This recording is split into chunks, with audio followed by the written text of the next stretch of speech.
Welcome to another episode of Off-Centered, everyone, where all your dreams come true. Steve, Neo, how you doing? What's up? I'm good.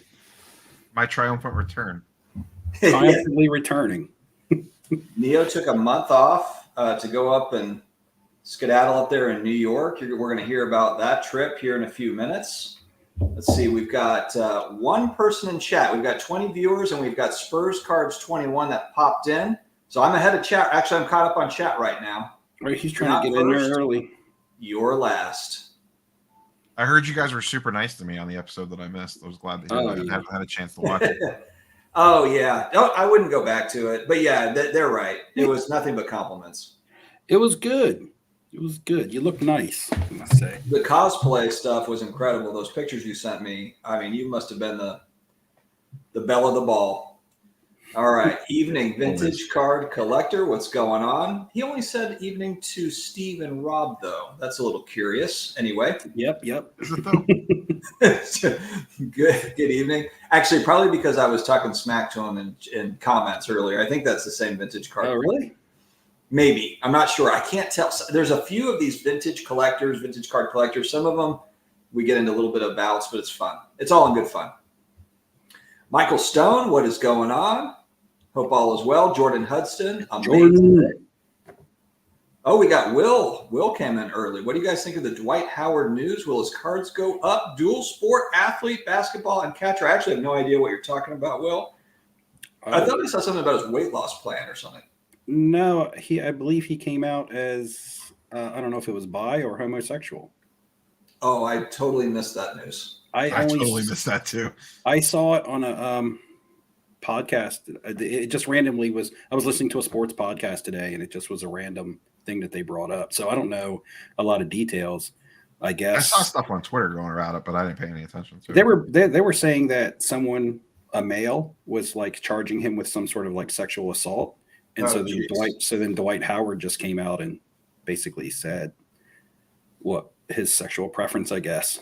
I haven't seen any interviews or anything with Dwight Howard or anything like that. I just heard it, like, I guess, being read on a podcast. Interesting. Okay. Yeah, I completely missed that. Shout out to Vintage Sports Shack, who always does about 3 minutes of dancing out of the last bit of his video, and it's always entertaining. I met him at the Ship Shawana show recently. Oh, did you buy anything off of him? I did not. He didn't. I didn't want to show up in a "Don't be stupid," so I didn't want to show him like some. Yeah, don't be stupid at his booth. Yeah. He'll tell you. Collector's Dream. What's going on, Richard Price? Good to see you. This is Collector's Dream, but not. It's a different one. Okay. It's a more. No offense to Orlando, but this Collector's has a Z on it, so it's a little bit more flash. Edgy. Full flash. We like that. We like that. Let Bob Boozle. That's spelled with a Z too. We like that. We like the Z's here. Oh, speaking of news and sports, did you guys hear the news out of San Francisco? Brock Purdy is in concussion protocol. So your 401k starting this week. I was wondering how I sold 2 Sam Darnold cards today on COMC. Did you really? Shout out to COMC, channel sponsor of ours. Well, ours, I say me and Neo, Cards and Comics. But I did seriously. I got random offers. Yeah. Wow. Yeah, I guess. See, and any remaining Sam Darnold cards I have, I'd like to have sold before the game. Yeah. Before the game, because I don't know if he's going to go out there and tear it up. I just, there's a little bit of news, a little bit of buzz. But again, it's a concussion protocol. It'll be this week, maybe 2, because he's a quarterback, but it all depends. But is he definitely out, or is he game time decision? I'm pretty sure he's out because I thought I saw something where San Francisco had already named Sam Darnold the starter on Sunday. Yeah, it takes a minimum of a week almost to clear the concussion protocol, and he just went in it today. Yeah, and they didn't know where the concussion occurred. It was kind of like Tua last year when he had the concussion after the Green Bay game, but they didn't see when it occurred. He just developed the symptoms at night after the game. So that's how Brock Purdy's was. That's why he played the entire game. That could have been why he made some bad decisions and threw some interceptions at the end, but who knows? But Brock Purdy went from undefeated as a starter to what they've dropped the last 2 games. Is that right? The Vikings and then the Browns and the Vikings. The Browns, Neo's Browns. The Browns are winning games with PJ Walker. That's right. We don't even know Deshaun Watson. And Jerome Ford, Kareem Hunt. I played Kareem Hunt. Quarterbacks are overrated. Outside of Mahomes and a few others, quarterbacks are overrated in the league this year. It's like I traded. Quarterbacks suck this year, man. It's bad. So I trade away Alexander Madison for Devon A-Chain in my high stakes casino fantasy league because I'm like I was 4-2 and I'm like, man, I can weather the storm till A-Chain comes back. And so I was just plug and play Kareem Hunt, and then Kareem Hunt got 2 touchdowns last week, and now he'll be starting this week because Ford got hurt. So just kind of lucky. Oh, okay. I've got Kareem Hunt, and I sat him this past week with 2 touchdowns. Fortunately, I was playing Ken sports card lessons, and his team has been struggling, so I was okay. But yeah, shots fired. Bobo to the moon. Actually, this is one of the topics that I wanted to bring up. Neo, you had a basketball video that just came out. Does anybody care about basketball cards anymore? We've talked about it before, but like going into the season, we have a lot of NBA talent. We still have aging talent that's, between LeBron and Steph and some of these guys. There's still a lot of star power in the NBA. But man, basketball cards, is there any sort of heat or excitement around basketball cards, even with Wemby looking like the second coming in preseason? What is your take on it? Not for me personally. So, and I don't do big market updates like Neo does. So I don't know what the broader spectrum is, going on with it out there. I don't know if cards are going up and down. I haven't been to a show, so I don't know what's trading, with popularity or most heavily. But for myself, I have no desire to dive into the basketball market right now. The only cards I even looked at was Zion, and that was just out of strict curiosity about how low are his cards, and he's still going to have buzz coming in every season pretty much until he's just absolutely written off. You know what I mean? Because he's young. Until he's absolutely written off, kind of like Greg Oden, he will have buzz coming into every season. Like, what's going to happen with Zion this year? And then he'll end up moving to a new team, and then it'll be like, oh, what's he going to do with the new team? So it'll always be something. But do you think there's ever going to be, and I know we were kind of, Rob, I watched your video today. It was like 2020 and 2021 was kind of like peak crazy with flipping bull. I think you had mentioned bull in your video on Star Stock, and maybe it's not Star Stock, but are we ever going to get back to something? And I don't even know if we necessarily need to have the COVID money and all the stimulus and all the crazy, but just excitement around basketball players, like basketball cards. It just feels like it fell off a cliff. Yeah, I mean, it was the most pumped market out of all of them, so it's only natural that it's course correcting the hardest. We'll see now that the season's actually starting if that's maybe what people are like, oh yeah, basketball's back. But even that, like the NBA coming back, usually people don't even start paying attention to it till Christmas. Christmas Day is almost like the real NBA opening night. I don't know. It's what I ran through a bunch of different years of Silver Prisms and other than Ant-Man and SGA, really no one got any off-season pump at all. And, we've all done this long enough. Most cards go down once season starts. So what's going to happen now? Because, none of this stuff really got a preseason bump. So is it the opposite effect, or is it going to crash even harder? You got to think, though, there's got to be some opportunities now that in a few years, because some of these young guys have to step up and win titles, like Steph and LeBron. And I know the Joker just won one. I guess Giannis and the Joker could be fighting over titles, or whatever. But you have to assume that some of these guys, you get to that year, age 27, 28, 29, 30 is kind of when it happens, and a lot of guys are coming up on that. These 2018 players, are starting to get to that age. Not to say that a title automatically skyrockets their cards, but at some point it's got to correct back down to where it makes sense, I would think. Yeah, it would be nice if things got back to on-court performance manipulating the prices, not nonsense. But I still think we got a ways to go till we get to that point. If Edwards has a really good season and performs well, his card prices should go up. I'm not saying they're going to quadruple or anything crazy like it did back in the day, but they shouldn't go down. Look at a lot of the quarterbacks this year are having there's a couple of them having good seasons. Other than Purdy and Tua, nobody's really going up in price. the secondary market. Yeah, I think it's a lot harder to prospect on a winner, a championship winner in the NBA than it is the NFL. So I think that keeps the prospecting alive in the NFL as far as which one of these quarterbacks is going to win. It's easier to say, hey, this quarterback is finally going to break through the wall and win a Super Bowl than it is to say, hey, this power forward or this guard is finally going to win an NBA championship. And I don't know if it's just me, but I just don't feel like the NBA title holds as much relevance or prestige as some of the other titles. It's almost like it's downplayed. It's almost like winning a championship in the NBA these days is secondary to scoring points and being popular. Mm-hmm. You almost need multiple. Like it's to the point where you need multiples, like Steph or LeBron or KD.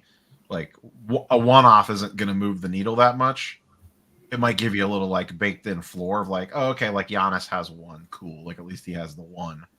But for him to kind of really go next level, he almost needs to get like at least a second one. Same with Joker. Joker maybe a little less so because he has like a boatload of MVPs to go along with the title. But he's a big man, so that just naturally hurts him anyway. Yeah, that's fair.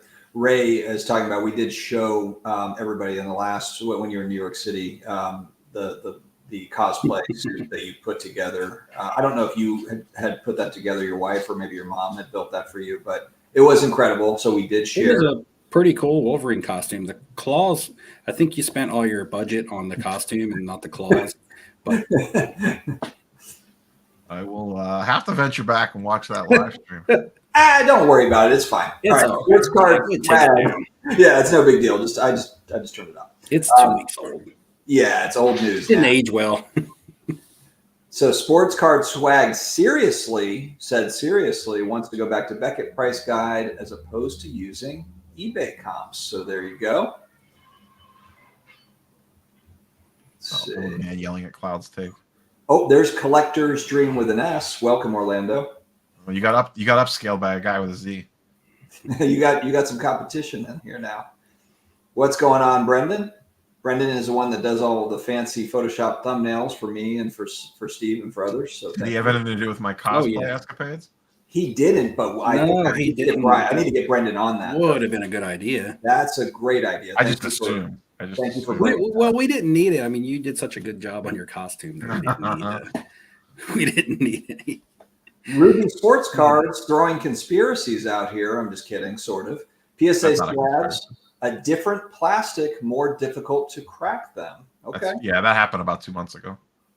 Okay. Oh, okay. You say you just got an order back today, so you would be able to. You would know. Yeah, no. They said on a podcast or something somewhere. I talked about it in a video about a month or two ago. They changed the plastic up a little bit, and I haven't tried to crack one yet, but I have heard that they are much more difficult to crack. I have not given PSA, nor do I plan on giving them any of my money anytime soon. Woo! So, that's a hot take. That sounds like we got a new SGC partnership or something. Tag. Well, okay. So if I want to flip ultra modern, then yes, because that's just the smart thing to do. But I'm not buying any ultra modern stuff. The type of cards I'm grading, I don't want to send to PSA for the extra price and the extra wait time. And I want my autographs graded, and I really don't like PSA autograph grading. That's all. That's so mainly. I don't have any types of cards that I want to send to PSA. Even though I wouldn't want to use them, there are cards that I would have to send to them if I was buying like ultra modern basketball or football cards. So if you're not sending the PSA, and we know your thoughts on Beckett, and we know I got an order right here that's going out tomorrow. You know you like to put your cards in the pool, so that eliminates SGC. So where are you? Well, so here's the thing. I think you need to run another test. My final determining factor is funny because I wasn't going to go with Beckett because you know what happened last time. I'm scared they're going to send my cards to the wrong address, and their customer service just never really handled that. They let me handle it, and then later they were finally like, "Did this get taken care of?" And I'm like, "You're asking me a week after the fact if it got taken care of, and I already sent you an email saying what I had to do to take care of it." So it was just kind of everybody was talking in circles.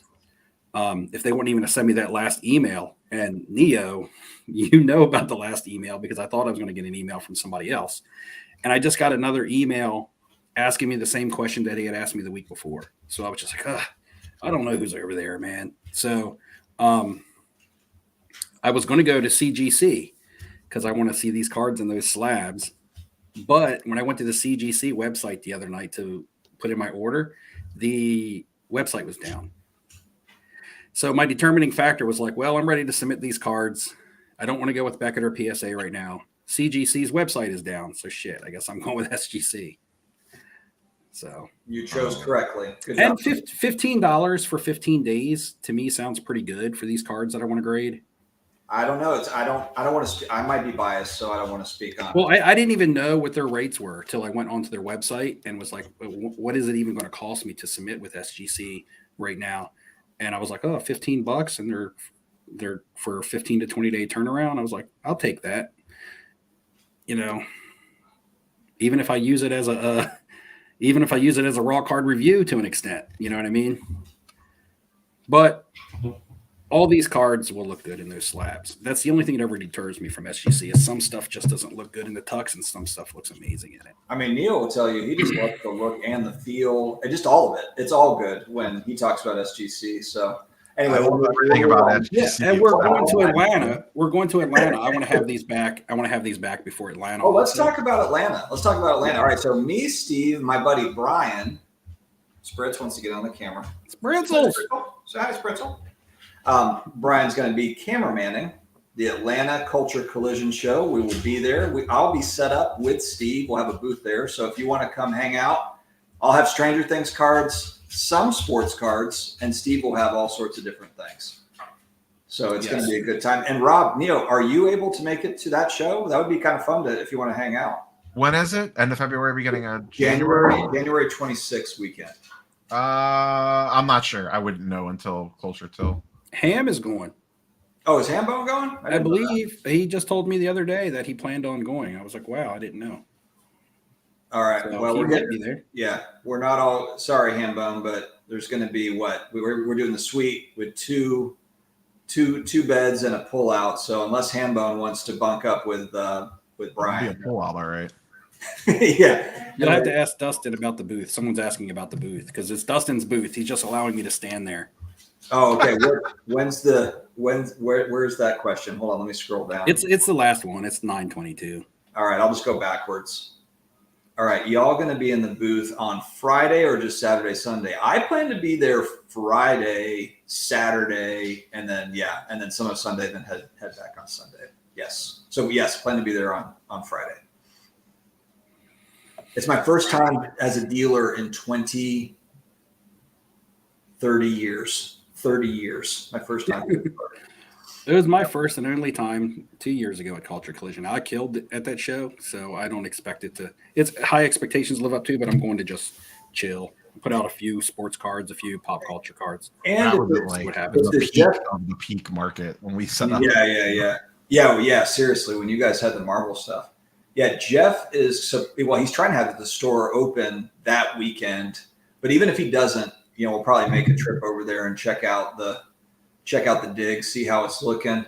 I would go more for hot chicken than I would for anything else. And we're gonna do hot chicken. So it'll only take 3 hours. Yeah. You guys will go for a 4-hour hot chicken meal. I'll be in the hotel. All right. They got to actually get hot chicken this time though. Like Ham and Nia went with they just got fried chicken. Like I didn't get like ultra hot. I got like above medium. I don't want to melt my face. He wants some Atlanta medium chicken. Tennessee medium. It's almost medium time. Yeah, Vintage Card Collector makes a good point. A lot of people got torched by ultra modern basketball, probably causing people to be more hesitant now. That makes sense. I feel like though you could have the same conversation about football quarterbacks as well and baseball prospects though. I mean, I feel like that's really kind of across the board. I understand that ultra modern basketball, but I think it's everywhere. It's not like people are making millions off Justin Herbert and Joe Burrow right now. Yeah, it's been pretty consistent across the board. Silver Prism prices are crazy. Dan the Cardman threw me off. Is this a new logo or something? Yeah, he got a new logo. He upgraded. Yes. Okay, I totally missed that. All right. Good afternoon, Dan the Cardman. Good to see you. trying to throw the scammers off the scent with a new logo. Yeah, I'm like, is that really him or is that somebody impersonating? Neo is right. World Series, college football, the NFL, NBA, hockey. Blah, blah, blah, blah, blah. Speaking of, tomorrow I'm going to a Carolina Hurricanes hockey game. So let's go. Hockey in person is a lot of fun. Hockey on TV, not so much. No, I used to live in Carolina Tampa. has a I used to team? go to Tampa Bay Lightning games, and Lightning games were awesome to go I used to go to Penguins games back in the day, and it was always a lot of fun. Super expensive, though. Hockey tickets are expensive. Yeah, they can be. In Tampa, they're not, because nobody cares about baseball or hockey. Nobody cares about sports, really. Tampa fans in general, sorry, Ham, but lame. I'm just talking smack to my Tampa Bay Bucks people out here. Will just needs Jeff to come back with the 5 cards to go after. Stay tuned. Biggest. What's that? I think he talks about them after they already go up. It's too late by then. You know what? He's not. I hear people say that all the time. It's honestly, it's no different than the Beckett hot list, cold list thing.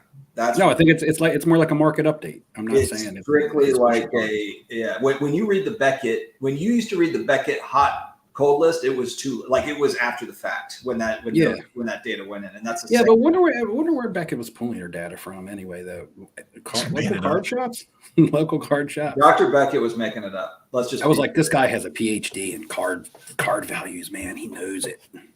They had a bunch of names in a hat, and they're like, all right, pull out the names and number it up in this month. You could almost argue that's how they run their grading company now. Still. Whoa, zingers everywhere, man.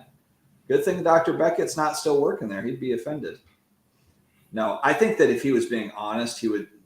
Now, I know he very carefully talks about issues at Beckett because he's a company man through and through. All right, biggest regret, holding 1920 Prism sealed wax. Biggest win, holding 18 update and Bowman, of course, for the Ohtani stuff, I'm assuming there. That's Ohtani, that's Acuna, that's Soto. Oh, is it all of those guys? Yeah, 18 baseballs. Oh, geez. I didn't realize it was all of them. Yeah. We don't actually buy and sell cards, so how are you supposed to know that? Yeah, I don't dabble in baseball. I don't play around with it. Football or basketball or hockey. Yeah. Or if it's not Stranger Things cards, if it's not Stranger Things. It's not Stranger Things or Final Fantasy graded slabs. Tell you what, there's all Ham got called a funny hippie in chat. Ham, are you a hippie? I don't know. I've hung out with Ham like long periods throughout the day.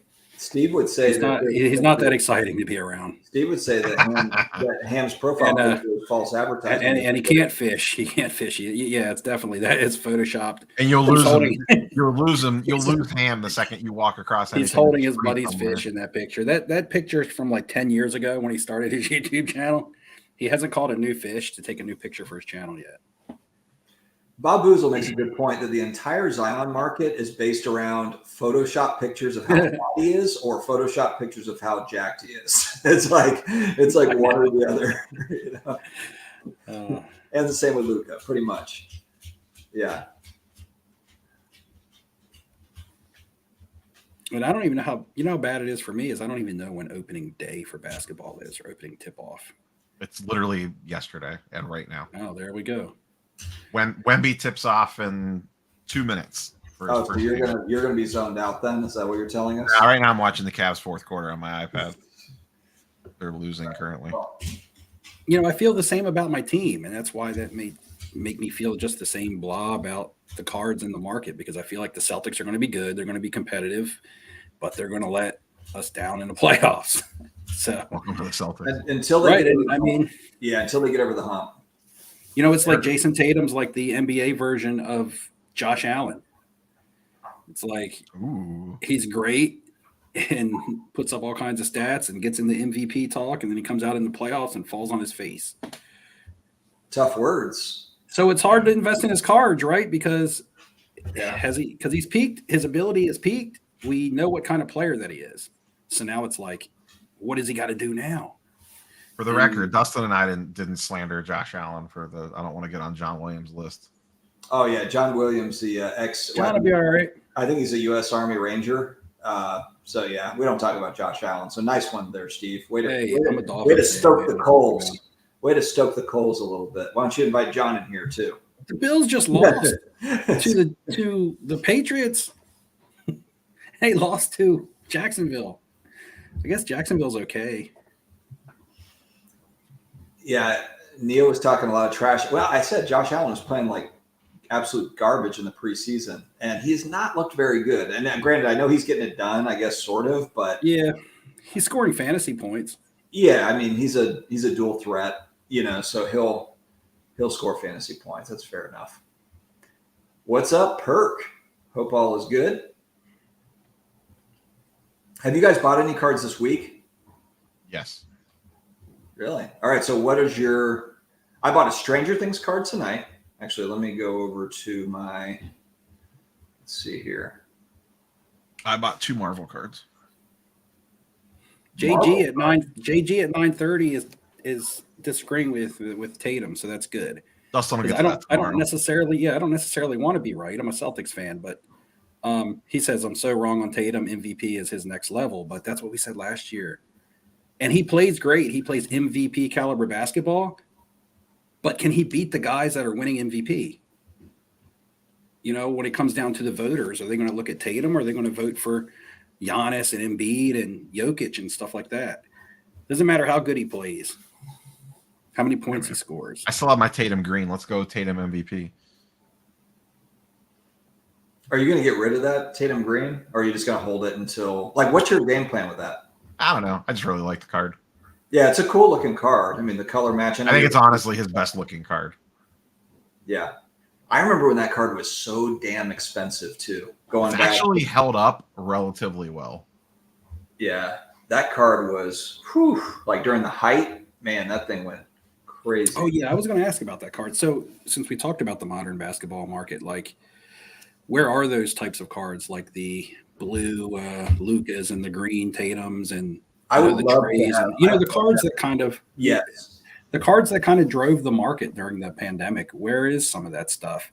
I know the Luka Blue Mosaics down hard. A PSA 10 just went for like $1,500.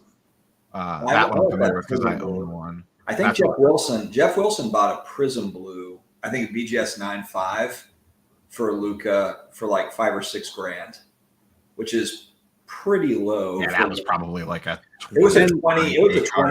Yeah, it was a $20,000 card and then BGS 9.5. The Luka Blue Mosaic, I think, was like $9 or $10K at one point in time. Well, then you ask yourself that question of what will drive Luka's market again? A title?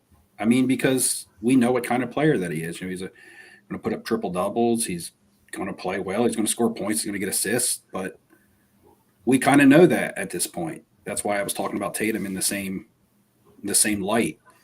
We know that at this point. So it's like, what's next?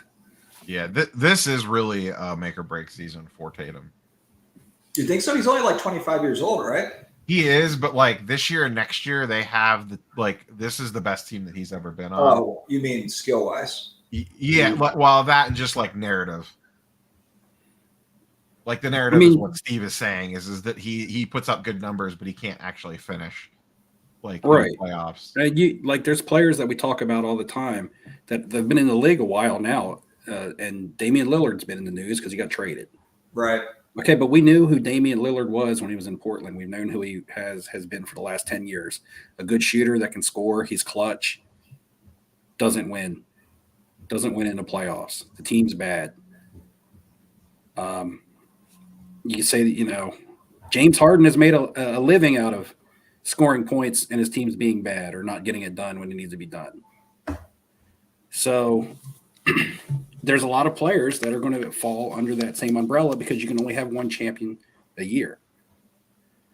And I don't see any dynasties being put together or anything like that. Free agents move around so much now. You can't build with youth.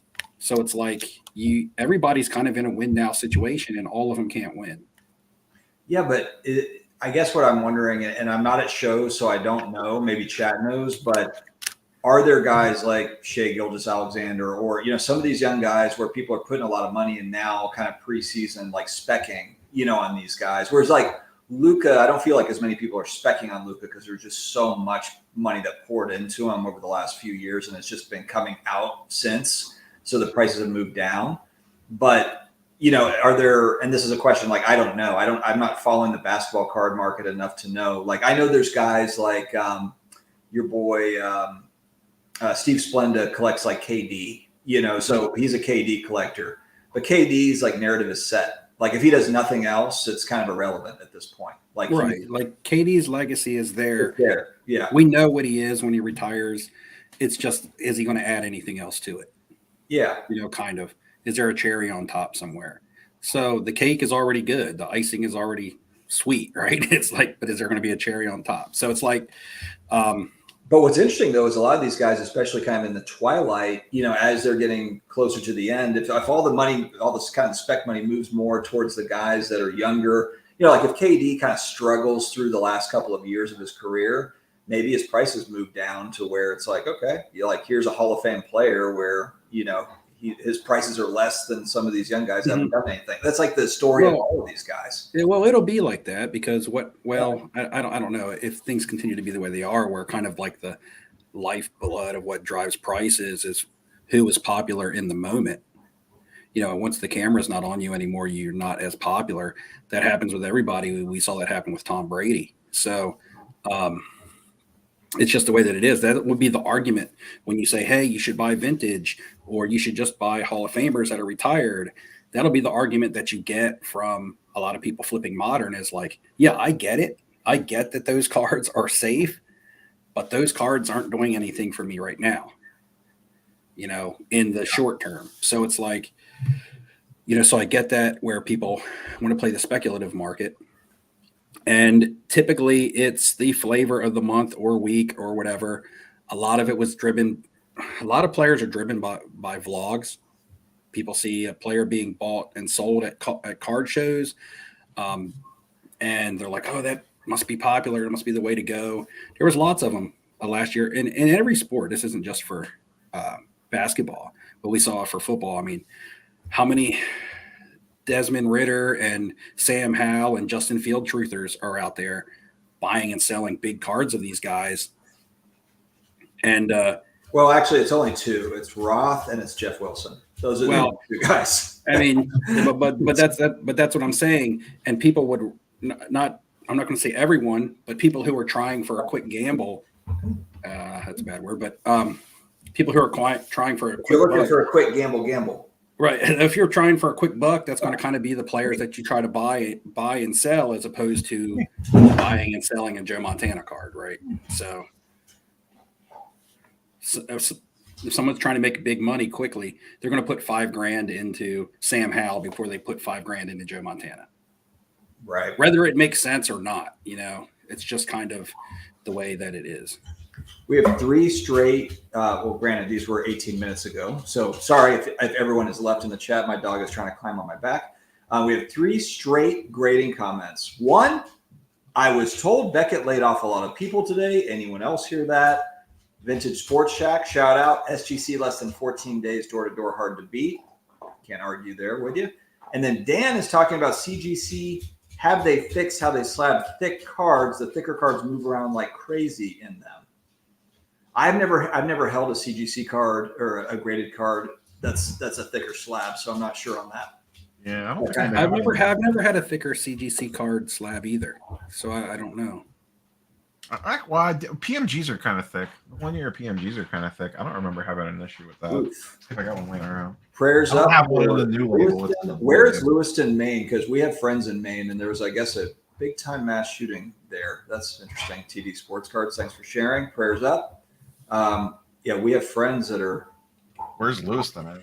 Yeah, I don't know where Lewiston is. That's scary. All I know is coastal cities. Yeah, where they're in Port. So I have friends in Portland, Maine. I don't know how. Yeah, I don't have a thick CGC slab. They're all in PSA holders. Yeah, I think with the CGC thing for me, it was just kind of like I gotta get together. The deadline is like next week, I think, for the Jim Lee signing. Perk, you nailed it here, man. I remember think about Trae Young. Trae Young is like, and it was always kind of like, how come Trae is not priced as well as, like he was like 1/7 the price of Luka, and then Lucas prices have come down dramatically. I'm sure. I haven't looked at what the Trae Young market is these days, but man, not good. What happens is, okay, people tend to want to buy the same players. People wanted to buy Luka and they wanted to buy like Jason Tatum, but they really got expensive. So then it's like, okay, who's the next person that's affordable? Okay, I'm grabbing more coffee. Well, Trae Young is young, no pun intended, and I can buy his cards a little bit cheaper, and then they get pushed up, and then the next level below it. I guess it's the rising tides cliche that everybody likes to use, but now that a lot of money has been pulled out of the people who are the cards that are actually carrying the modern basketball market, it's causing the ones that were under them to be undesirable because people can actually afford some of the cards that they couldn't afford beforehand.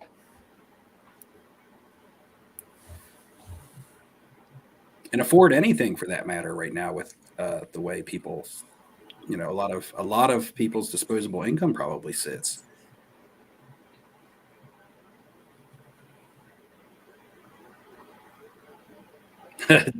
JR at 940 says, you must be happy, Neo, because you heard Sam Darnold was starting Sunday with Purdy and concussion protocol. That's you, not me. I don't have any. Well, they say Neo, so, is there something I don't know? You're holding a stack of Sam Darnolds over there I don't know about? I got nothing. What?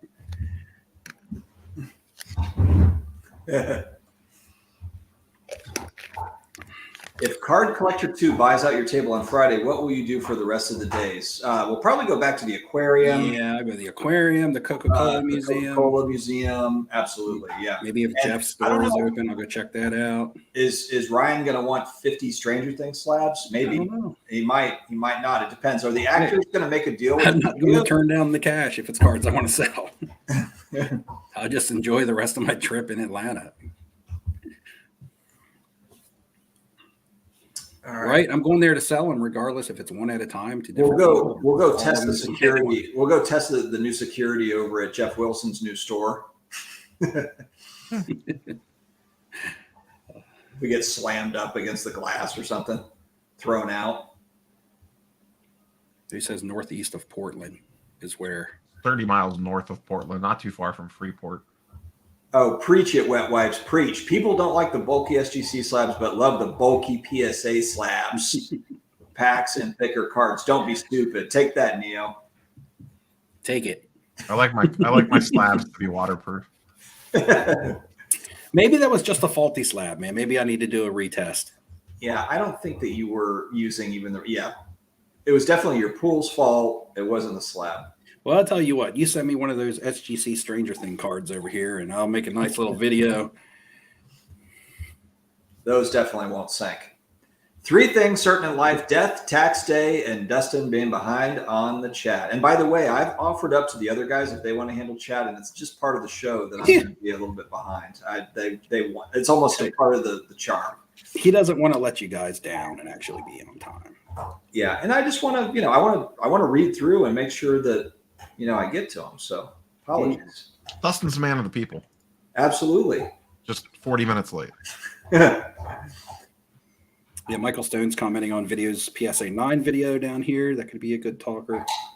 Yeah, what Rob, you said So are PSA 9, is it like everyone sends 20 cards in and then the PSA 10s pay for everything and everyone else throws the 9s, in the hopes and dreams. Yeah, just puts them up on auction. Yeah. But yeah, I don't think that that's wrong, especially the stuff that you were talking about. Like, what was the stuff that you were sending in that was basically like 10 or bust? It was like first Bowmans for random players.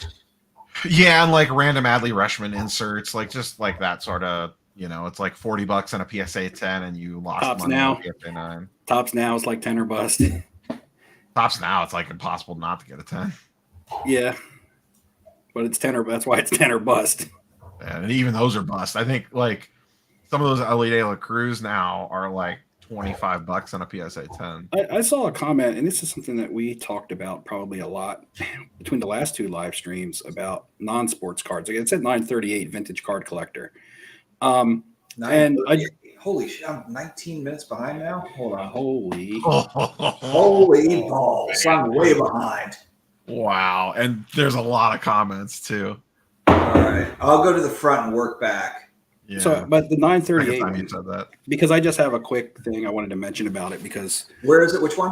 938 vintage card collector talking about non-sports, talking about the Disney 31 that we've talked about the last couple weeks. The funny thing is I have a friend that buys baseball cards heavily, vintage, modern, all kinds of stuff.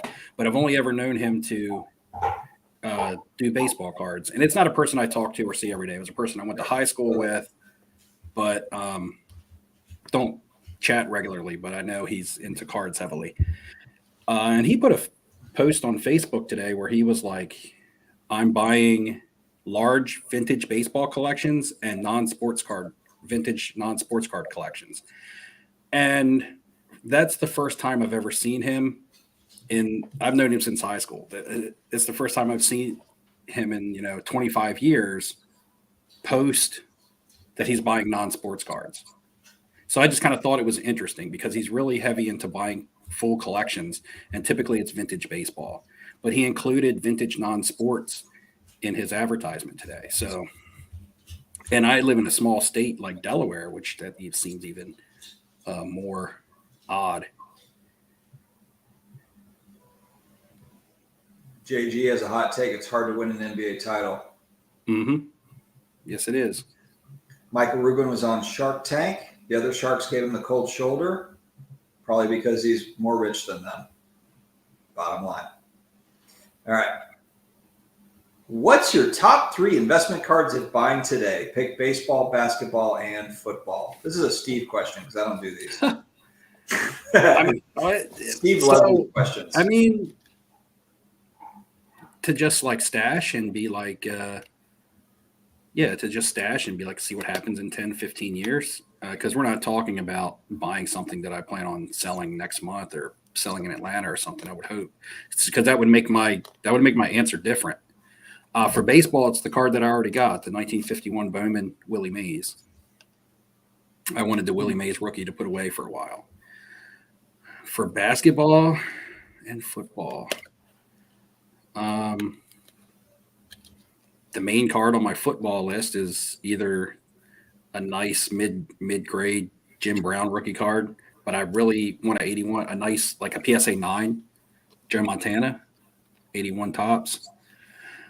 And then in basketball, I want to get another Bird Magic rookie in at least an 8. I wish I could get one in a 9. I'd take an 8.5. A 9 would be amazing. My 8 I got rid of because it had hit a price to where it was stupid for me to hang on to it. And it's come down in value with everything else. So it's time to get another one, I think. So, I bought a 5 in 2018 and it went up to $1,000 and I sold it, and then but it's kind of similar thinking. I want to get a higher grade copy. Mm-hmm. And I go way further back on the baseball card than I do those other 2 sports. Those other 2 are right around 80, 81 with the Montana and the Bird Magic. Go all the way back to 51 on the baseball card. So Ham just called himself hilarious. That's how we know that we're at peak market for cards. It's when he's saying and telling everybody that he is hilarious, then we're in trouble here, guys. We're in trouble. Spritz is about to give you a flying body press. I know Spritz is just like she didn't get a lot of attention today, so now she's bringing her bone over to me and like trying to talk to me and all the stuff. So she's good. She's good. So I'm going to guess the coach's answer for this SP123 is we believe Baker Mayfield gives us the best chance to win. Baker's back, baby. Yeah, you guys could use him in Cleveland. I'd take him right now. Yeah, no kidding. Take him and the 3 first-round picks back. No kidding. All right. I'm going to do a Neo and skip through chat, so sorry, guys. Traders, Lucas are cold. Buy now. You're a believer. What time was that comment? 7:30 last week. 2 weeks ago. 7:30, July 30th. Splenda's buying KD up at cheap prices.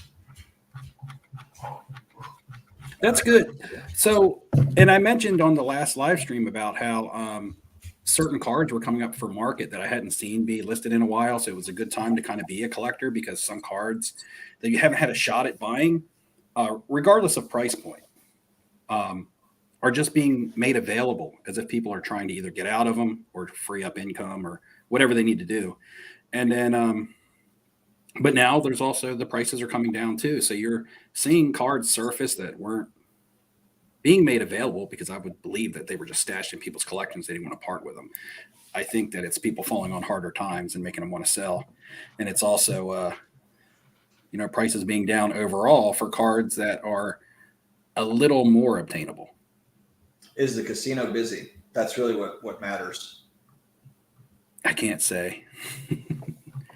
Really, we're not. And typically, the reason why I asked that is because I remember you saying when people are out doing it, right, kind of mean, it could. Yeah, and we're not as busy as we typically are this time of year.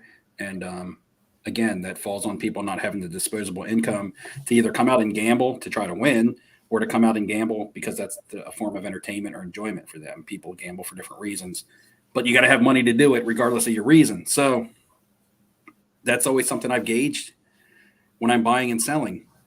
That's always been my meter. If the casino is getting a lot of money in, that I know people are putting money out and I'm going to sell. And if people don't have the available funds to come out and gamble, then I guess there's going to be less people that have money to buy sports cards as well. So that's always a time that I'm looking to buy. Too busy buying repacks. Yeah, Steve has been a repack machine.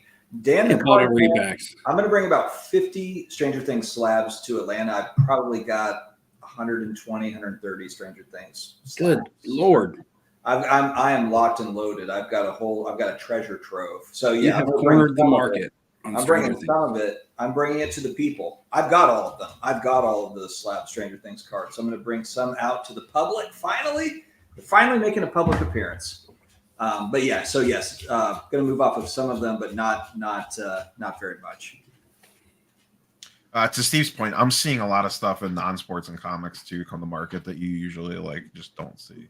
I bought 2 graded video games this week. That's where we're at, friends. There's been a lot of Star Wars cards, on-card autos that you just never see come up that are getting posted a couple times a week now in groups and stuff of hey, got to move this or whatever. So I think people are feeling the crunch for sure.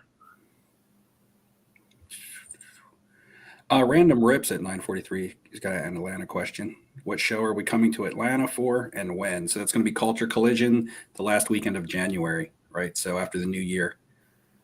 Yeah, January 26th. I'm excited about it. That show's always kind of good too, because this is about the time of year where shows slow down. We get kind of end of October, November, December, and then me and Neo and all the other guys are going to make videos about how the hobby's dead and shows are dead because, that's what we do.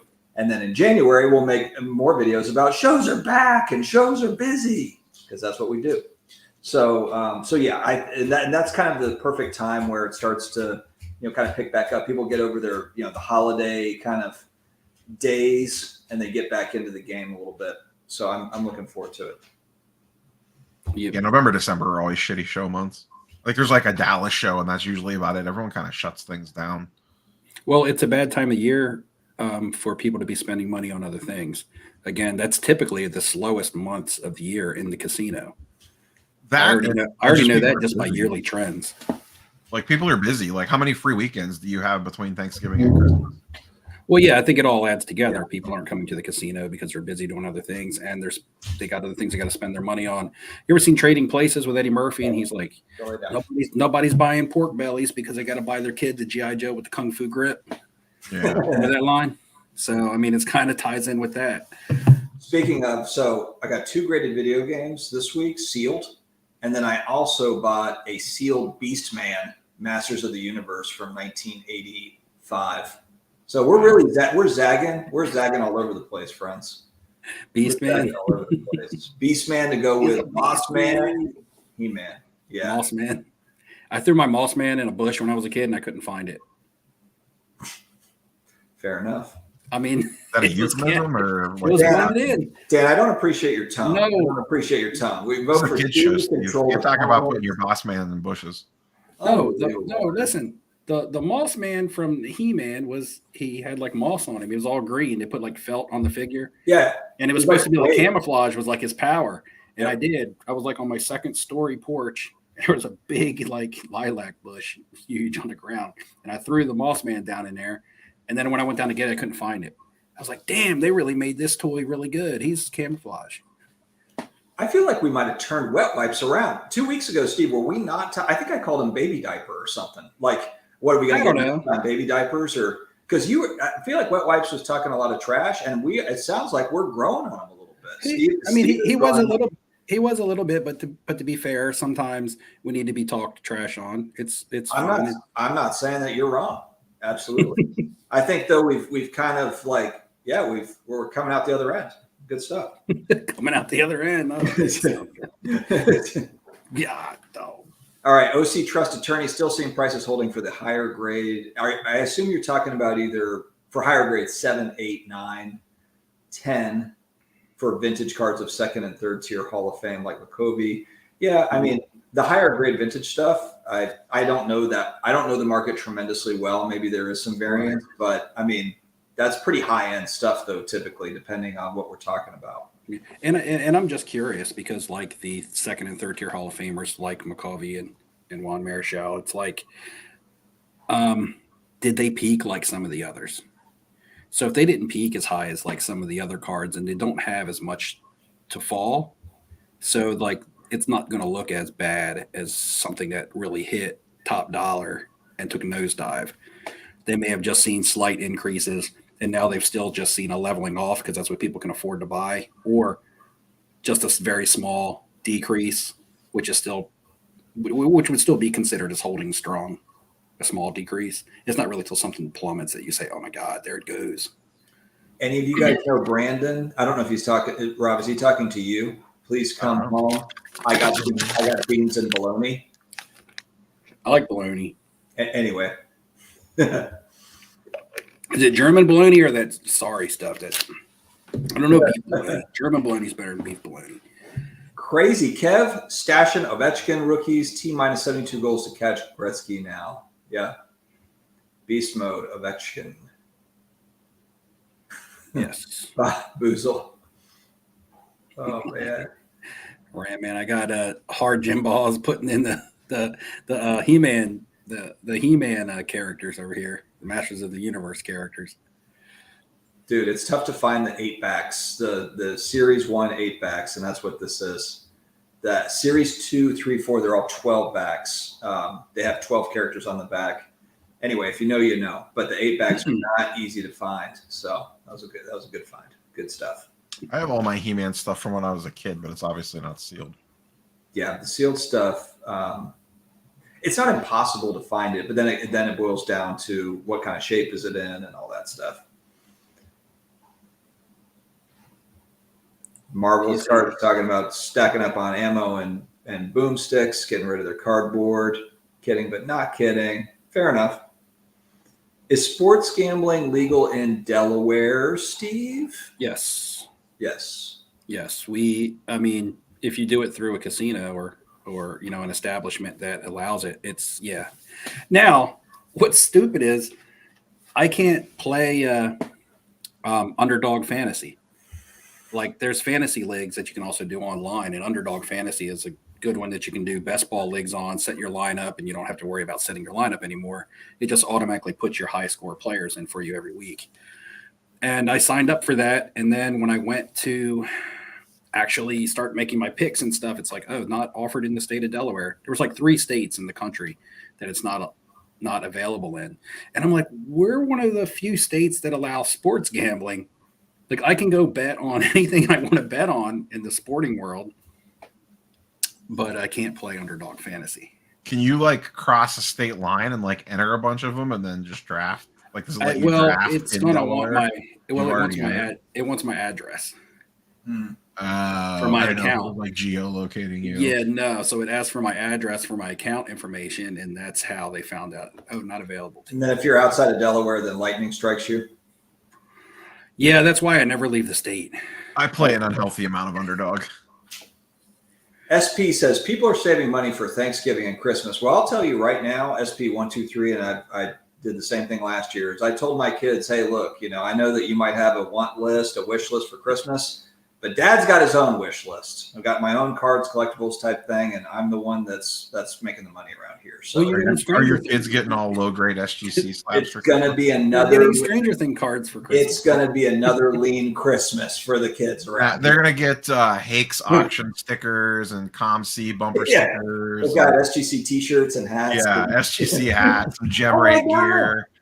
Little buddy, you got another SGC T-shirt. What do you think? They're gonna get a Gem Rate sweatshirt. You're like, Dad, why did you even wrap these? Man. All right. The battery wants free cards. Fair enough. Masterworks from Dan. Rarer cards too. That was in regards to my Star Wars auto comment from 35 minutes ago. Oh, okay. I just figured I would pick that up in the next couple of weeks. I have a question about grading companies because I almost put a video out on this a while back and everybody would have been like, oh, you're crazy. That sounds stupid. So I'm just going to bring it up on this live stream. Because it's okay. We're all friends here. Nobody in the chat will do a good one, Steve. Do you think that grading companies, maybe there's a situation where they will pay you? That's cool, Steve. To allow you to grade their card? Splenda, not flipping, Steve. You know what I'm saying? So like a grading company wants to grade your card, so they pay you to allow them to grade it. I mean, Beckett offered a bounty for the 101 ring. Okay, so something like that. So that's what I'm saying. If you have a card that's really, really special, for them from a marketing standpoint, wouldn't it make sense for them to be like, hey, and maybe it's kind of it goes to the highest bidder type deal where you pull an amazing card. I don't even know what that would be these days because super refractors are not one of ones anymore. But if you pulled just something super cool or had a really, really nice card or a really, really clean 52. It's like how the stores put out bounties. Right. Instead of a bounty, it would be a bounty for the grade. The only problem with that is, and this is where it blew up in Beckett. Beckett actually offered a pretty sweet package, and the guy graded it at PSA anyway. So it ended up being like a bad look for Beckett. No, I'm just wondering. So, do you think maybe PSA offered him anything on the end, or if PSA was, or if he just still had to pay PSA? So PSA just still had to do it. So that's where I'm just wondering. Like, so we don't really necessarily make the grading companies compete for our money. Yeah, because everyone just what that boils down to. Sell for the most. Right.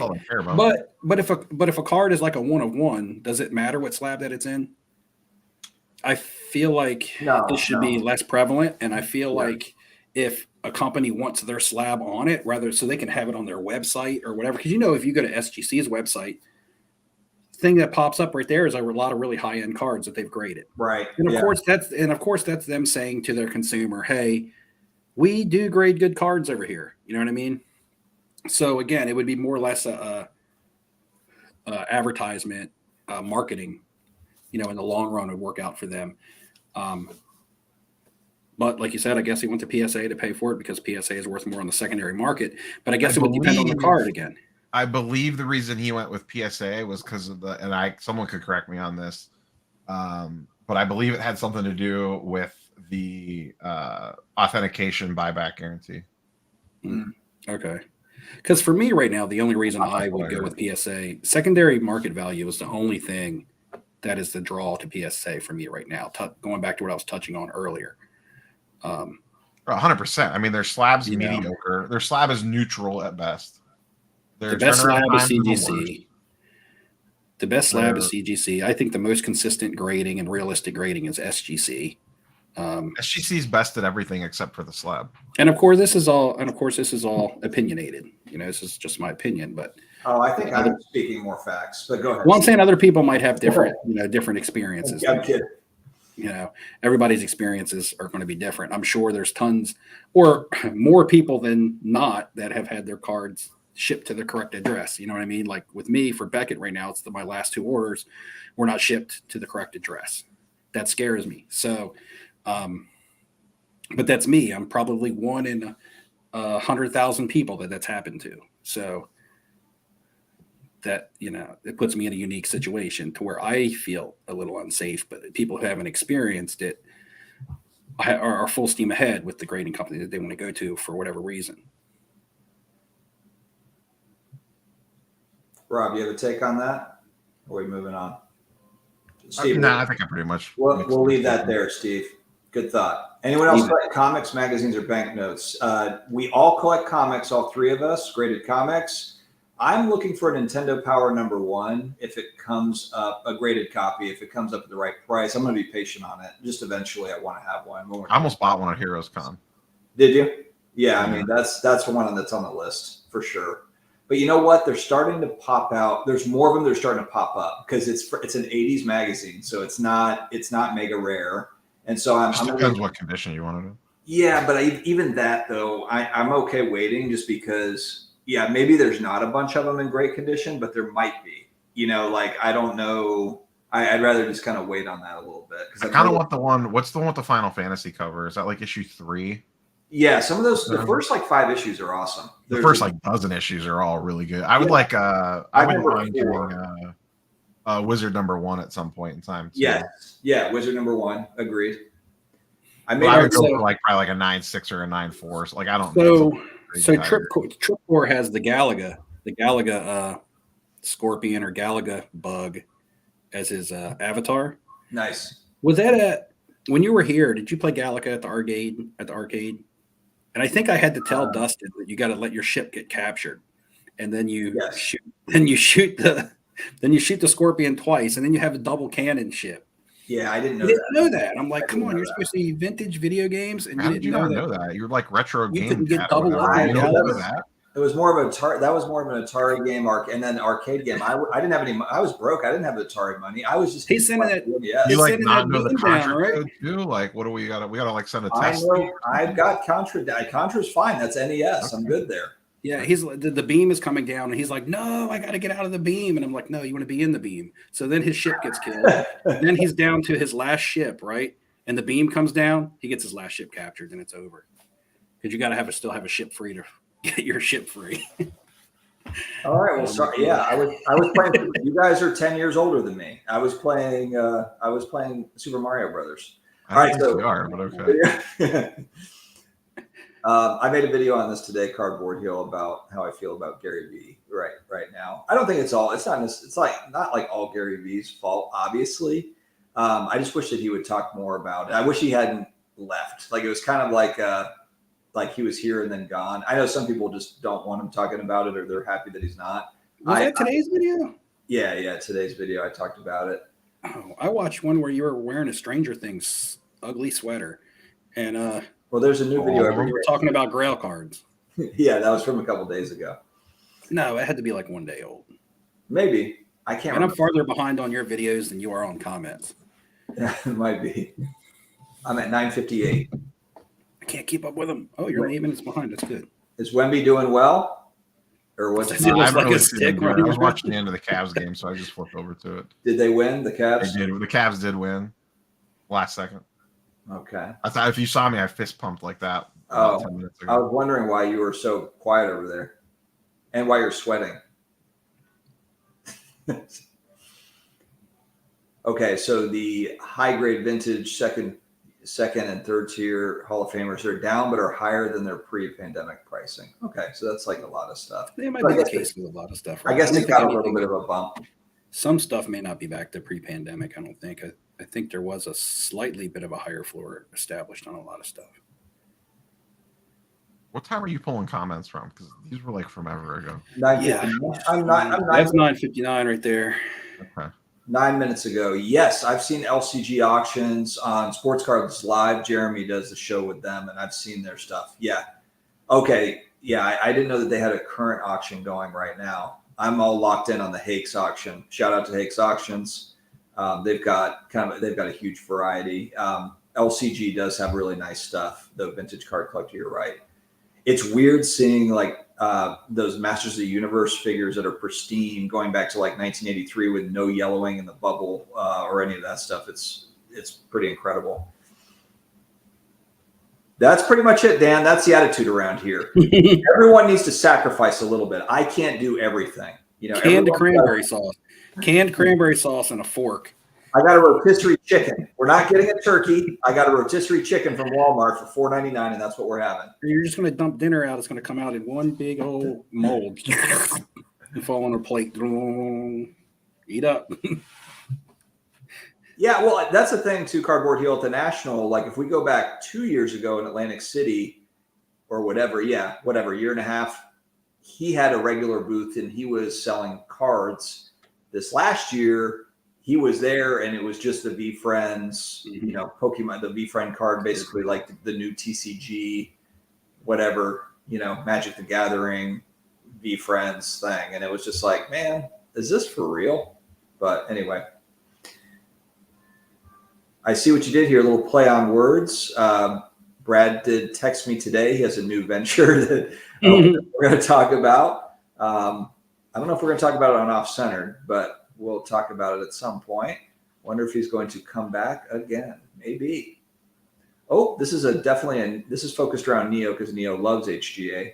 I really think HGA and smaller companies should do this for free grades to put in their booths at National or something. Fair enough. I agree with Dan for the one-of-one ring package. Beckett offered a really cool slab, label, and all the rest of it. It was pretty sweet. I agree. They did a good job setting it up.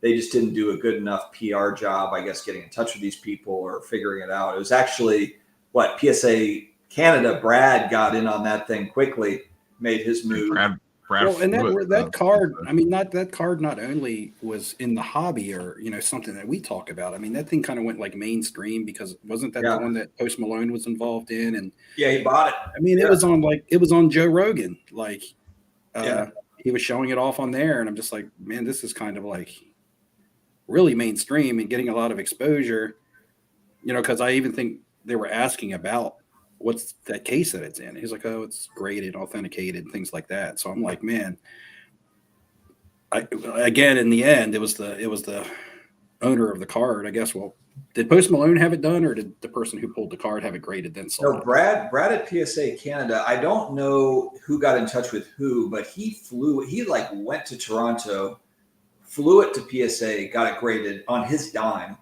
Mm-hmm.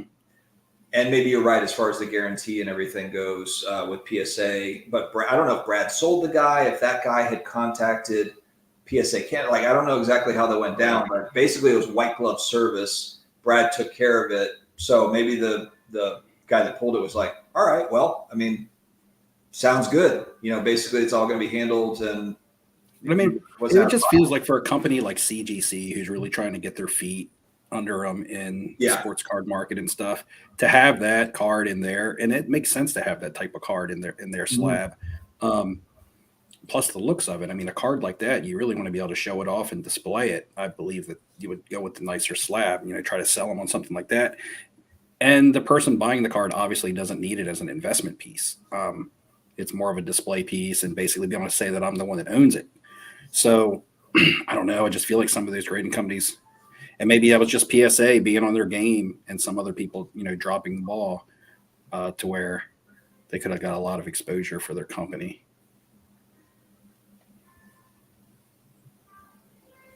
Grading debate in the chat. I feel like we had another topic that we have not hit on it, guys. Hold on. Let me go back to my notes here. Have you bought anything lately? I've been planning this for the last 2 weeks. Let me go back to my notes. I bought, I'm all over the place. Like I said, I bought 2 graded games. I bought a sealed toy, and I bought a Stranger Things card, and I bought a Tom Brady card over the last 7 days. That's where I'm at. I'm all over the map. All right. Oh, Neil went to New York Comic Con. All right. So talk to us a little bit about New York Comic Con compared to card shows. Look, I mean, we just came off the National, which was the busiest National of all time. So obviously they're doing something right. Even if they're not doing something right, people are showing up for whatever they're putting out. But what was your takeaway? You went the last 2 years, Rob, to New York Comic Con. Was this year better or worse than last year? Like, what was the overall feeling? And then any takeaways that the sports card people could take? This year, I think, felt busier. My wife and I were debating that I wonder if they had a little bit of a cap in place still last year because of COVID stuff. But last year was super busy too. I mean, New York Comic Con and the National are two very different shows. Like the National, you are there to buy and sell cards. The New York Comic Con and like San Diego Comic Con are much more experiential. Like you were at Heroes Con with me. I go to Heroes Con to actually shop and buy for comics. Like I don't shop and buy for slabs at New York Comic Con. I'll pick up some like con exclusive stuff, but like I'm not going table to table to see who has the best price on a X-Men 101. But I think you said like New York Comic Con is dominant with like actors showing up there. Like, you're getting actor autos. It's a bunch of anime. It's a bunch of comic books. It's a bunch of exclusives. It's a bunch of I want to go buy this dumb Spider-Man T-shirt that seems like a good idea at the time. Cosplay, let's not forget. Yeah, cosplay. Yeah. Oh, speaking of, didn't you say your wife was going to dress up as with a Scarlet Witch, or who was the character? She went as Sabine Wren for a day. Oh, okay. Who is that again? Have you seen Ahsoka? Purple hair. Oh, the purple hair. Wait, the green hair girl? God. No. Oh, the purple haired one with the lightsaber. The Mandalorian. It's the or no, I'm thinking of Ren. I'm thinking of Ren. Yes, Sabine Wren. That's what he said. Sabine Wren. Got it. Okay. Start over. Wow. Edit. We don't have to try to make him look bad. It just happens. Oh, I'm sorry that I don't know all the Star Wars. It's like when a wrestler's cutting a promo and he's like, all right, stop the camera. I want to start over. And they're like, sorry, this is live. The green skin girl, Harrison Dula, is the one that I got the Star Wars character. That's what I got the autograph from. Okay, who the hell? Like, this is literally these are brand new characters that you're talking about. No, that they're not. Harrison They've been around for like 10 years from Rebels. What are you talking about? What's Rebels? I've never seen it. It's an animated series. I know the anime. I know. I never watched it. These characters have been around. They're just in live action now. Oh my God, Dustin. All right. So she went as a. You mean you can get a double ship on Galaga? Okay. Was the green-haired one? Was she as good looking in person as she is like on the show, or did you meet her and you're kind of like, nah? No, she's freaking gorgeous. All right. It's Mary Elizabeth Winston. She's like hot as hell. I've only seen her in that one show. So, and she's wearing like. Have you ever seen Scott Pilgrim? She's wearing a green head thing. Huh? Have you ever seen Scott Pilgrim? No, I don't watch. I just watch YouTube. I mean, her husband's Ian McGregor. I mean, that pretty much tells you all you need to know about how good she looks. You were the chosen one, Anakin. That's all I think. Was Obi-Wan said. Stay away from Star Wars stuff. Just stick to Stranger Things, buddy. Wow. But yeah, are you going to go to New York Comic Con next year? You were thinking about it a little bit. I want to. I do want to. Yeah, I do want to. We just have like this year was a train wreck with all the different things. I've gone to like 3 different funerals in 90 days for the fam. So yeah, we're running out of family members. So hopefully next year we don't have as much action on that side of the fence. I'm like, geez, I could use a break from an open casket funeral. Listen, that'd be great. If you need some tax write-offs, a weekend in New York City, it's pretty easy to rack them up fast. Shoot through the budget. Yeah, exactly. Good point. Yeah, I would really like to go next year for sure. The other thing is Fanatics events. Like, I wonder if Fanatics is going to throw something cool out there. Like Mint Collective was going to be one. Like, do I go next year? But now, like, is there even going to be a Mint Collective next year? I don't think so. Are they not planning on doing one? Well, it's done with Collectible. I don't think they're in business anymore. Yeah. And what's the big agency? IMG. Yeah. So yeah, maybe, but I don't know. Fanatics Events absorbs them or something. Maybe, yeah, because Peyton Manning's a part of it too. His production company. I think Fanatics Events, from the vibe that I get, it's probably going to take them a couple years before they really do anything great. They said they were going to have a show next year, though. I mean, maybe they will, but I don't think it's going to be like their full kit and caboodle. I did hear that the people that run the National were at New York Comic Con, like scouting. Like not only for location, like for ideas of like, oh, like this is some of the stuff we could do. Yeah, I watched it. I think it might have been on Sports Cards Live, but I saw an interview with all the guys. They seem sharp. The people that are running Chantilly and Philly and now the National, they seem like They don't seem like morons. Yeah, What do you think about collecting? I just think the National leaves a lot on the table. Like, it's a great show, don't get me wrong, and I'll go as often as I could possibly go. But I do feel like it could be more. Like, there's no excuse for them not to have like good panels and things like that. Like, you know, they should have a main stage. They should be running Fanatics. Like, Ruben should be able to like come there and be like, I'm going to give a 30-minute talk about the next year of Fanatics and preview stuff, like a, you know, Comic-Con Hall H type thing. Like, I agree. There should be keynote speakers and that sort of thing. yeah, and there should be smaller break. You know, like in the video that I did about it like a week ago, I'm like, you know, like get Ryan from Breakout Cards and a couple people from a grading company should do like a 1-hour panel on like how to spot these common things in fakes, like stuff like that. Yeah. Like, it's like in a side room somewhere or something that people could go to. Like, one, it's just wouldn't be like, it would be refreshing to just be like, oh, I have this thing to go to just sit down for 45 minutes when you're walking around the National for 12 straight hours. Like, yeah, they're just, and a lot of people were like, no, I want to only focus on the cards. I mean, that's not, you don't have to go to the panels if you don't want to. Like, no one's forcing you to go to the panel. Like, do whatever you want to do. But yeah, the more value adds that you have is the more likely that people go. It entices more people to come if they get more out of it than just looking at cards for 12 straight hours. Man, I need to meet up with Wet Wipes at the National next year. At 10:20, he says those chicks giving out the free top loaders at the National were hot. I didn't get that part. Next time, Wet Wipes, you need to message me on Instagram and be like, man, I'm with the hot chicks at the top loader area. Holding out on us. That wouldn't have been in the DAPS area, would it? I remember Dustin was like, it's the DAPS booth. I got to go get my picture. Oh, I couldn't wait to meet Daps. That was my whole reason for going to Chicago. Or I've still never met Daps. That's all right. Yeah, I'm good. There's no upside here. He gets caught pumping, or buying anything he's pumping, he disappears, and y'all don't like that either. But you can talk cards without talking specific cards. You don't have to talk about, whatever, Devin Booker Silver Prisms. You can just talk about just the industry in general. That's, that'd be totally fine. Oh man, Michael Stone, jump on it. It's worth it. It's only 4 seasons. It's not like watching, Game of Thrones 8 seasons or Lost or something. You can get caught up pretty quickly. Stone's never watched. Wow. Okay. Oh wow, I'm at the end. There's nowhere left to scroll here. I'm at the end of this thing. How many did you skip over? About 100. Fanatics will About probably 45 minutes worth. triple book its dealer. Triple, yeah, I see what you did there. There's going to be 3 speakers booked in the same room. Did you guys book anything for Cleveland yet? No, I meant to ask you about that actually. Stop messing around. Might be too late already. Might just be staying at your house. It's not too late already. It's only October. Okay.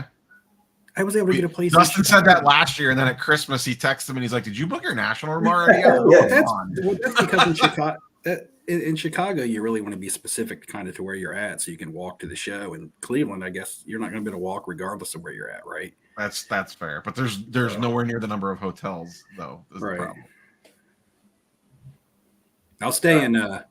I'll stay in Canton. I'll go travel back and forth between the NFL Hall of Fame and the Football Hall of Fame and the show. Yeah, you guys should definitely come down to the Football Hall of Fame for a half. I want to go to the Rock and Roll Hall of Fame. That's downtown Cleveland. That's Zach. Which questions? To the Rock and Roll Hall of Fame. I'm all about the music, man. Throw me a timestamp, Zach, and I'll go back to it if there's a good one. I didn't mean to miss it if I did miss anything. I like it. Dustin's caught up. Now people are giving him shit for skipping Get over. it. I get caught up in chat, and I'm asking for timestamps from chat to go back into the chat. I'm looking, Zach. I'm looking. Oh, goodness. I think Zach sent me on a wild goose chase. Yeah, if you guys come in on like Tuesday night or something, we could do the Football Hall of Fame Wednesday morning before the show opens up on Wednesday night. I think that I'm going to do that. I'm going to come to the Football Hall of Fame because otherwise I would never otherwise do it. Or do it like Sunday on your way out, like before you head home, like leave the show on Saturday and then go to the Football Hall of Fame on Sunday. I think they're open on Sundays. Zach, yes to your comment at 9:42. Easy answer. Simple answer is yes. and the players also. A lot of the players from those draft classes fell off. If you're talking about basketball, should I sell my Will Greer collection of chasing cardboard? Hey, Mike will give you 9% of comps chasing cardboard. So Dustin, are you selling Stranger Things repacks in Atlanta? Is that going to be a featured item at the table? Oh my God, I hadn't thought of that, but that is ingenious. Ingenious. You can even get like the red foily bubble packs. You know what I I'm mean? going to call them upside down packs. And that way people are like, hey, wait a second. I'm upside down on my money. Yeah. It's an upside down pack. Yep. Yeah. It's an upside down pack. See what I did there? And then I'm on a Dan the Cardman video the next day. So anyway, the question I was answering. If you did that, that'd be same day. Really quick for Zach. You wouldn't be off the show floor and the video would already be uploaded. Oh my God, that would be incredible. Like how much engagement do we get off that? An upside down repack. Oh Lord. Zach asked a question if he thought a lot of the rookie card prices from 2018 to 2021 were dropping because people have realized that the stuff is really overprinted. That's a definite yes, of course. Yeah. It's just 2018 is overprinted. 2019, yes. But just kind of the death of the base card, because the death of the base card. Silver has almost become the base on those years. It was also coupled with players that didn't live up. I don't even want to say expectation. It's just what I talked about earlier is if you're going to the Zion draft with 2019 and you're saying Zion and Ja are too expensive to buy. Then like Tyler Hero is too expensive to buy. Now you're buying Kobe White. Now you're buying Roy Hutchinson. You're just buying the next guy that you can afford to buy, and they just don't pan out for you. So it's just a combination of things. Your higher cards of people who did perform, like John Morant, but he's had other issues, have come down because the cards were overprinted. And then you have other cards that the cards were overprinted and the players were just over. Yeah, I mean, if you look at, and it makes sense. I mean, I know football and basketball are not the same as far as just the team game and everything, but at least in football, you've got 2017, you've got Mahomes, you've got Burrow in 2020 and Jalen Hurts. These are all guys like Josh Allen's in 18. There's guys that are competing for titles in football, at least. If you look at basketball, you go back to 18. I mean, yeah, you go back to 18, it's Luka and Trey, nothing. 19 Zion and John Morant, blah. 2020, who came after who came after their draft class? 2020's Ant-Man and LaMelo. LaMelo, blah. After that one, it's what, Chet? 2021 is Cade Cunningham and Evan Mobley and Scotty. Yeah, I was going to say Evan Mobley. Okay, so it's kind of meh. You're talking like 5 years of basically like a lot of excitement around certain players that just haven't really panned out yet anyway. But, I mean, the other thing to keep in mind, though, is most young players don't win NBA championships. When Giannis won his ring, he was one of the youngest people to lead a team. Yeah, but even, I guess I'm not even talking about, so not even that, but MVPs or really, I mean, nobody's really kind of like knocked the world over, from 2018 on. Oh, yeah, these guys they've shown that they can play in the league, no doubt. I mean, Luka is obviously top 5 NBA player, but then it just boils down to what's next. What's next for him? Is he going to win the West? No. I mean, even going back to 2017, it's like Tatum, it's like De'Aaron Fox got popular again last year because Sacramento was playing well. You have Donovan Mitchell, who's there in Cleveland now. And it's like, are these guys just good players, or are these guys championship caliber players? Tatum, I mean, we talked about it way earlier. Tatum's has the highest potential to be the next guy. Yeah, he is. In the right situation, he just needs to put it together. He just needs to get over the playoff hump. It just seems like he loses his edge in the playoffs for some reason. Yeah, with Victor, he's the potential to be the next guy. With Victor, of course, it's going to be and you just look at everyone's gun shy because of Zion and some of these guys, and yeah, Victor is lanky. It's like he makes me think of Porzingis, even though he's not built exactly like Porzingis, but it's kind of like that tall, lanky, and I think also during the regular season he's going to get banged around quite a bit. When he's underneath the basket trying to defend. I know we're looking at we're watching preseason basketball, but when we get into the regular season, we get into the thick of it, I think guys are going to bang on him, and see what he's made of.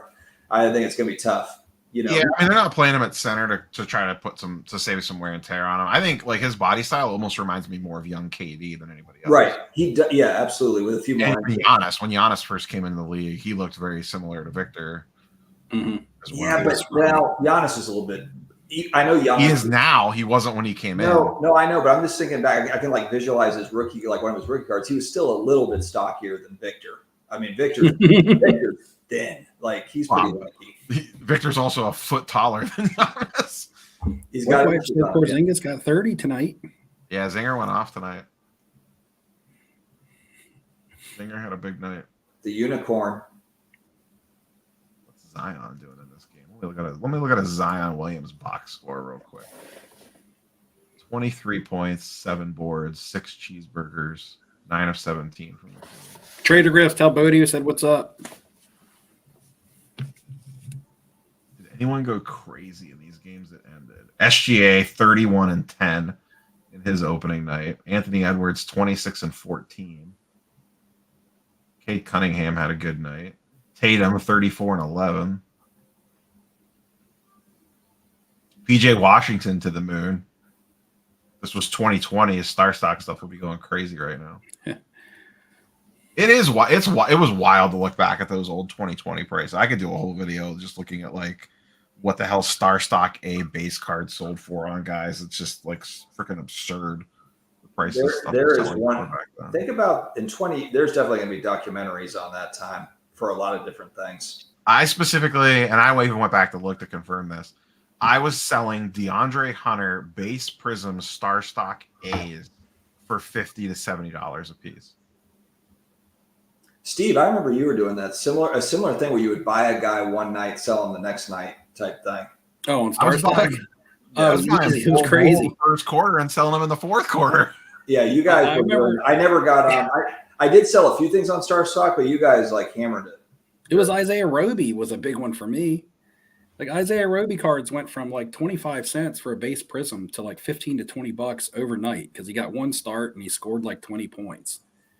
Yeah, it got to the point where you would be waiting for the lineups to get announced, and if someone was out and some rando dude was starting, you would like run buy their stuff and then hurry up and repost it because everyone else would be buying it. It was like fantasy football where you're trying to claim everybody's handcuff. Yeah, running back goes down, everybody to the waiver wire to get the backup. I do think, like I mentioned it in today's video, I think peak pandemic was that star stock nonsense. Like if you could like pinpoint like where was shit like absolutely off the rails, I think that was it. Like if I had to put a pin in one thing, it was the crazy prices of star stock. To that notion, you said you sold 2 Sam Darnold cards today. Yeah, I did. I did. Dustin did. Yeah, based on that he's the backup for Brock Purdy, who, as we know, is going to miss 1 week. 1 week. Right. Now, I will say though, what was different is like what you were saying, it would go for $50 or $75, like the example that you used. It's not as if I got like wild offers. Right, gotcha. Donald cards. But still, you saw just a little bit of somebody. Yeah, absolutely. Yeah. Now, the thing is, Darnold, the other thing about Darnold that, okay, he doesn't have to play for San Francisco. He won that second string job. I think he's on a 1-year contract. So then again, next year, you're talking about Sam Darnold being in the news in the preseason. Somebody's probably going to sign him as a backup or something. So unless he and so this may actually be like an audition for him this Sunday. If he goes out and plays really good, I would rather not. I would rather be able to sell all my cards before Sunday because I don't want to gamble on Sam Darnold's talent. And to that, okay, so we got thoughts on Jordan Love. You want to hit that? He's been kind of bad this season, hasn't he? It's been up and down, I think, right? He's been kind of up. I think if you're talking from a short-term flipping standpoint, that you've missed your window on Jordan Love. The time to buy Jordan Love was while Aaron Rodgers was still in Green Bay. I did this earlier this year in January and February. During the Super Bowl, I was buying Jordan Love cards, hoping that Aaron Rodgers would be traded. It happened, and then I immediately sold my Jordan Love cards because that news is worth more than his performance. I know that shouldn't make sense, but it does. It's just the way that things are. And I just sold into the fact that he was now going to be starting for Green Bay. And again, this kind of hits on Sam Darnold card selling today for Dustin because he's going to start a week for the 49ers.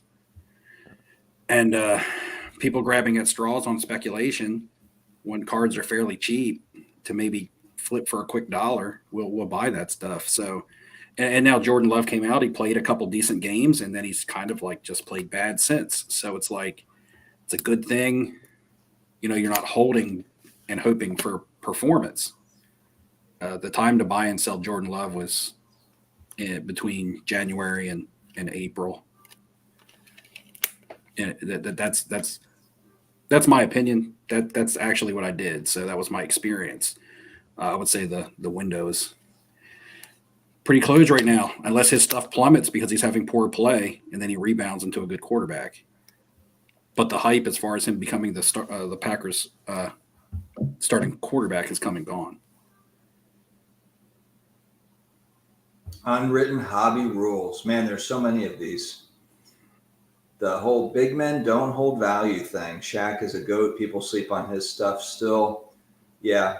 Shaq's problem, though, was just that he was a rookie in 92 when, pure, like full-blown junk wax era where we were all chasing like Fleer Ultra Shaq rookies. I remember the classic rookie with like him, like Duncan, like with his LSU jersey on. Yeah. I mean, like, but that was fun, though. I mean, it was the difference was, though, is you could buy Ken Golden products.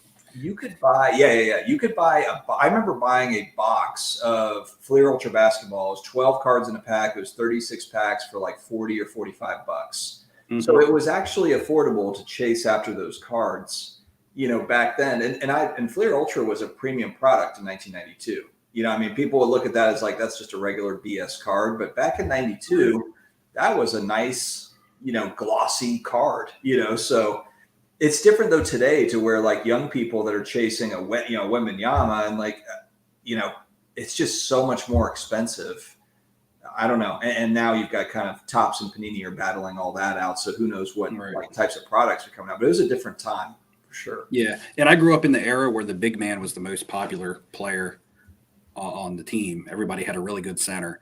And Shaq took the world by storm. I hadn't seen anything in the NBA like Shaq until Zion. I don't even think that LeBron coming in as a rookie took the market or the hobby world by storm like Shaq did until Zion came around, and Zion was tied hand in hand with the pandemic. So, but to speak on Shaq cards, like Dustin said, they were during the junk wax era. So a lot of his rookies are just very easy to obtain. And even his, what you would consider to be a rare rookie of him, like a Stadium Club Beam team, they do hold value in a high grade. They do hold value, but not as much value as they would hold if they were still a little bit more rare. But I will say, as someone who buys and sells a lot of Hall of Fame auto cards, that Shaq auto cards are still pretty much in demand. People don't look at him nowadays as much as a big man player, as much as they just look at him as a personality. And so his cards are still popular because of his personality and being on TV and remaining relevant after his playing days are over. And what I find to be surprising is his Orlando Magic stuff. Now, I don't know if there's less of that stuff, but his Orlando Magic autograph cards tend to sell more frequently. And, I mean, they get a better dollar than I would say his Lakers stuff do. I mean, like a lot of Shaq, like random flawless autos outsell a lot of his key rookie cards. Mm-hmm. Yeah, he has. I see like his on-card flawless autos, and I wouldn't mind having one. And then I like see what they go for, and I'm like, he's still in demand. And anytime I pick up like a Shaq auto and say like a lot that I buy or something, it's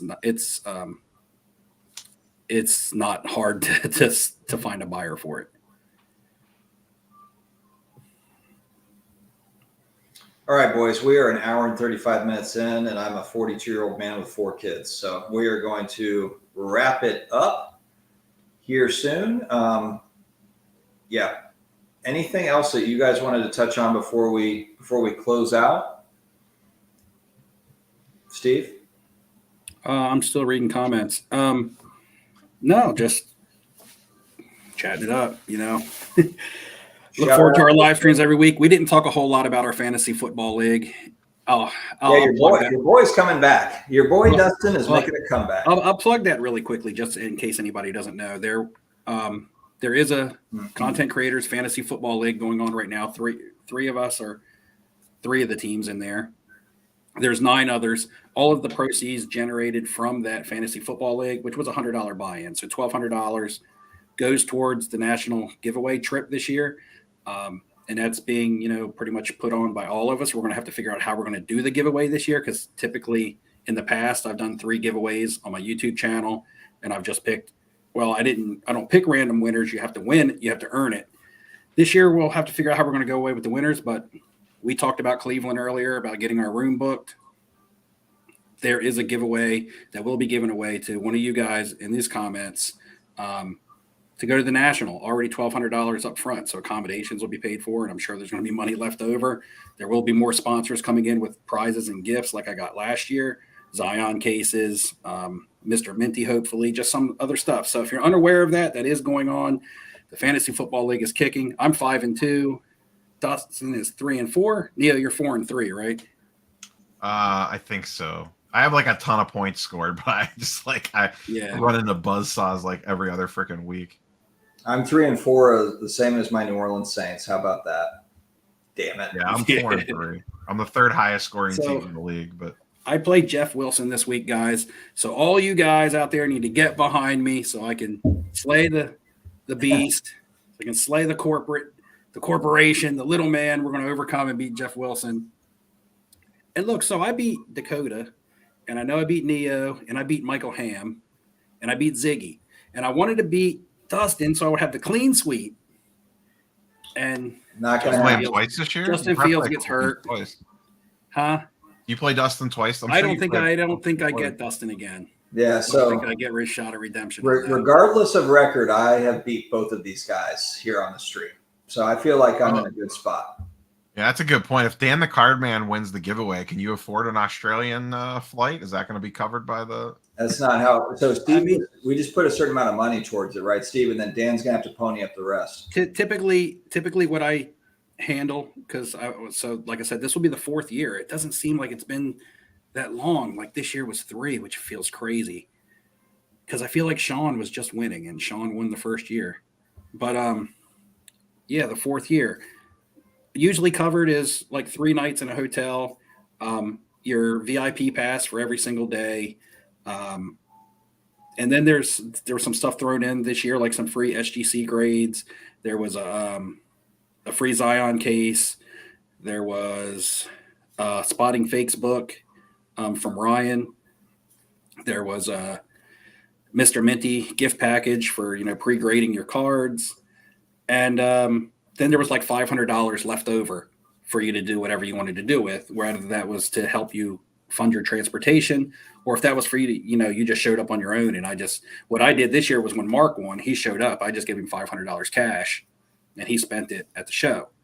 Now he could have been like, hey, I need you to book me an airline ticket. And then that $500 would have went towards an airline ticket, or paid for an airline ticket, then what would have been left over. So usually there's money left over to figure out how you want to do it. Because the year before, the money that was left over was actually used to book an extra night at the National, an extra night in hotel rooms. That's what that winner wanted to do with it. So Dan might not be able to come to the States. He might not be able to get back. There might be too many people that want to hit on him, and not in a good way.